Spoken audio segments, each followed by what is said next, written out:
أعوذ بالله من الشيطان الرجيم بسم الله الرحمن الرحيم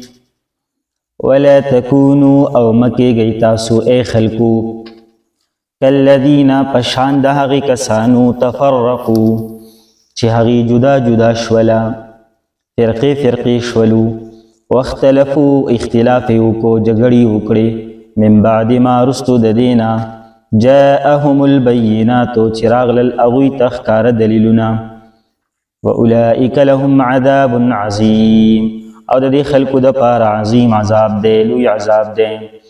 کم ورځ باندې په هغه ورځ یوم تبیض وجوه و کم ورځ به چې سپین شي سمخونه وتسود وجوه او ځینې مخونه به تک تور وي فاما الذین اسودت وجوههم نو پس هغه کسان چې د هغوی مخونه تور شي د قیامت په ورځ نو الله به ورته وایي چې اکفرتم بعد ایمانکم آیا تاسو کفر کړی وروسته د ایمان نه فذوقوا العذاب بما کنتم تکفرون نو اوسکئ دا عذاب په سبب د دې چې تاسو کفر کړی و واما الذین ابیضت وجوههم او هغه خلک چې د هغوی مخونه به سپین وي د قیامت په ورځ نو دغه خلک به ففي رحمت الله د الله په رحمت کې وي هم فيها خالدون او په دغه رحمت کې به دوی همیشه وي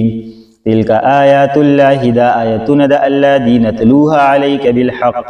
مونږ تلاوت کو دی لره پتا باندې په حق سره وما الله ندی الله یریدو چې اراده وکي ظلما د ظلم للعالمین د خپل مخلوقاتو د پاره ولله او د الله د پاره دی ما هغه څه په السماوات چې سپه اسمانونو کې دي وما او هغه څه په الارض چې پزمکو کې دي والى الله ترجع الامور او الله طرف ته د ټولو کارونو واپس ده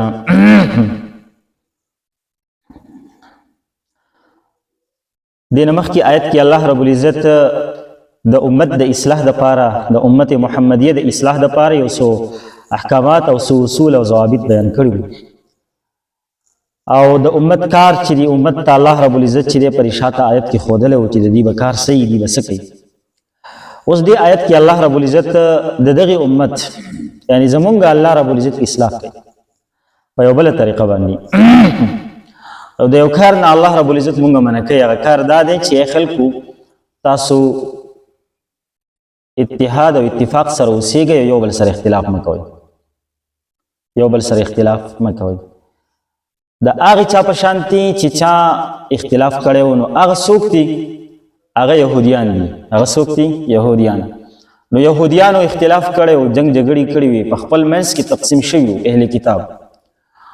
او د هغوی هغه تقسیم او هغه اختلاف دومره حد ته رسېدلی و چې بس د یو بل د سر دشمنانو نو الله رب العزت موږ ته وایي چې ای خلکو ستاسو کامیابي په اتحاد او اتفاق کې ده او ټول مسلمانان چې تاسو کله متفق یې نو په ټوله دنیا به غالب یې او چې کله اتحاد او د اتفاق ستاسو د منځ نه لاړو تاسو په خپلو کې تقسیم شوئ او اختلاف هم شروع کړو نو بیا به تاسو ناکام یې نو لهذا د اختلاف نه ځان ساتئ اوس دلته یو خبره یاد ساتئ چې دې آیت مبارکه کې الله رب العزت فرمایي تاسو به اختلاف نه کوئ اختلاف به نه کوئ موږ ګورو چې په امت کې اختلاف شته صحابو هم اختلاف کړو بیا د صحابو نه بعد تابعین هم خپلو کې اختلاف کړی دی ائمه مجتهدین هم په خپلو کې اختلاف کړی دی نو آیا دا اختلاف د دې آیت په زمره کې راځي او که نه راځي نو یاد ساتئ زما عزتمندو چې اختلاف اصلا اختلاف چې دی که نه نو دا په دوو څیزونو کې دی یا په اصول دین کې یا په فروع دین کې اصول دین چې دی یعنی عقاید اصول دین دا معنا چې الله یو دی محمد صلی الله علیه وسلم د الله رسول دی آخري پیغمبر دی دا اصول دین دی او قیامت حق دی او بیا جنت حق دی جهنم حق دی دا ټول عقاید چې دي ته اصول دین وایي نو په دې اصول دین کې اختلاف کول د عذاب سبب دی او په دې باندې بیا د یو کس د اسلام او د کفر فیصله کیږي نو او اختلاف په دې کې ناپسندیده دی او نه دی خوښ کړی شوی په اصول دین کې په دې اصول دین کې تقریبا ټول انبیا چې دي هغه په دې باندې متفق او امت زمونږه امت محمدیه صلی الله علیه وسلم اکابر صحابه کرام تابعین تبع تابعین ائمه مجتهدین دي ټول په دې کې اتفاق کړی دی په دې کې اختلاف نه کړی په دې کې اختلاف نقصان ده دی دویم سیز د فروع دین یعنی هغه مسائل چې هغه دغه تعلق د عقیده سره نه وي د اصول دین سره نه وي دا ما چې کوم وي د دې سره نه وي لکه د مرز مسائل شو مرز کې رفع الیدین کول یا نه دي کول امام پسې شاته قرات کول دي یا نه دي کول دا فروعات دي نیات ساتي چې په فروعاتو کې هم دوه قسمونه دي یو خو هغه فروعي مسائل چې په هغه باندې د قران ښکارا آیت شته یا په رسول الله یو ښکارا حدیث موجود دی نو پای کې چې څوک اختلاف کوي نو دا بیا د ضد د وجې نه کوي یا خپل نفساني خواهش ته وجې نه کوي خپل نفساني خواهش انانیت غرور تکبر دا غي په دې باندې غلبه وي نو ځکه به اختلاف کوي ځکه چې دا خو دې مسله ده سبب چې دا خو په قران کې واضحه ده قران کې په دې باندې آیت موجود ده حدیث مبارک کې راغلی دی رسول الله صلی الله علیه وسلم دا مسله په وضاحت سره بیان کړی ده په دې کې خو د اختلاف گنجائش نشته نو په هغه فروعاتو کې هم څوک اختلاف نه کوي او که چاو کو نو دا غلطه ده بیا پاتې شو دویم قسم هغه فروعي مسائل چې په هغه کې د قران مجید صریح آیت نشته یا آیت شته یو لفظ راغلی دی خو هغه مبهم دی دا غي مختلف معنی کې دي شي یو آیت راغلی دی پای کې دا غي مسلې متعلق یو لفظ راغلی دی او هغه لفظ داسې دی چې دا غي مختلف معنی کې دي شي اوس پرې کې اختلاف هم جایز شته نو یو امام چې دی هغه دا غي نه و معنی مراد هغه ستې خپل سوچ فکر د اجتهاد په وجه باندې او بل امام چې دی هغه خپل معنی مراد هغه ستې ده دې ته موږ اجتهادي اختلاف هم وایو یا مثال په تور باندې یو مسأله ده او په هغه مسأله کې د رسول الله صلی الله علیه وسلم روایت شته حدیث شته او هغه احادیث چې دی په خپلو کې متعارض دي یعنی یو حدیث نه یو خبر معلومیږي بل حدیث نه بل خبر معلومیږي لکه مثال د سپي بواخلو ځان په یو روایت کې راځي نبی علیہ السلام فرمایي چې سپي کم ځای نه الته وجنا صحیح یو حدیث کې راځي نبی علیہ السلام فرمایي چې سلوستر کې سپي وجنا نور موجنا یو حدیث کې راځي نبی علیہ السلام فرمایي چې سپي ولي وجنه سپو تاسو سویلې دي چې وجنه صحیح ده یو روایت کې راځي نبی علیہ السلام فرمایي چې سپي لوخه جوټه کې هغه درې ځله وینځه په یو کې راغلي دي 15 ځله وینځه په یو کې راغلي دي وځله وینځه او وم ځله په خاور وینځه یو کې راغلي دي اته ځله وینځه او اتم ځله په خاور وینځه یا په شګو باندې شوړکا نو دا اوس په دې روایتو کې اختلاف راغلی صحیح ده اوس په دې کې امامانو بیا د ائمو چې دی هغه اختلاف دی صحیح ده مختلف روایت شو کنه دغه شانتي نورم ډېر مسائل دي د امام شاته چې دی مقتدی دا الحمد وای کنه به وای دا یو مسله ده په دې کې هم روایت مختلف دي یا رفع الیدین مسله شو په دې کې هم روایت مختلف دي صحیح ده نو اوس دا فروعي مسائل چې دي چې په کوم کې روایت مختلف دي یا یو آیت مبهم دی او دغه مختلف معنی دي نو اوس په دې کې اختلاف کې دي شی او په دې کې صحابه هم اختلاف کړي دي تابعین هم اختلاف کړي دي ائمه مجتهدین هم کړي دي خو یاد ساتئ چې په داسې مسائلو کې د اختلاف کولو حق هغه چاته دی چې هغه ته اجتهاد درجه حاصلې کم از کم هغه د قران او د احادیثو د پاره چې کوم علوم په خیر دي پای کې د ماهر وي کم از کم